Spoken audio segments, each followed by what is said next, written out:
नमस्कार, तुमका सगळ्यांका रक्षाबंधनाचे खूप सारे शुभेच्छा। या बर्फीची सर विकतच्या बर्फीक अजिबात येऊची नाही, कारण ही आमची पारंपरिक पद्धतीची आणि प्रेमान मायेन बनवलेली बर्फी असा।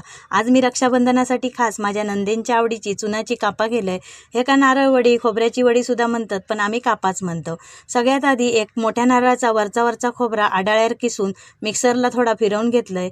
गॅसवर जाड कढई ठेवलंय, त्याच्यात तूप टाकून या खोबरा 2-3 मिनिटं परतवून घेतलंय। नंतर त्याच्यात 1 वाटी साखर घातलंय। तुमका गोड आवडत नसत तर जरा साखरेचा प्रमाण कमी करा। बारीक गॅसवर गोळो होईसर सतत ढवळीत राहायचा। थोडं गोळो होक लागलो का ह्याच्यात होईत वेलची पूड घाला, नाही घातलास तरी चालता। गॅस बंद करून ह्या मिश्रण तूप लावलेल्या चॉपिंग पॅडवर काढून घेतलंय।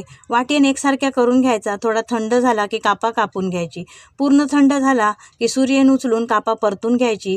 वयात तर त्याच्यावर थोडासा नक्षीकाम करायचा आणि मस्तपैकी तोंडात टाकताच विरघळणारी साखरेची कापा तयार।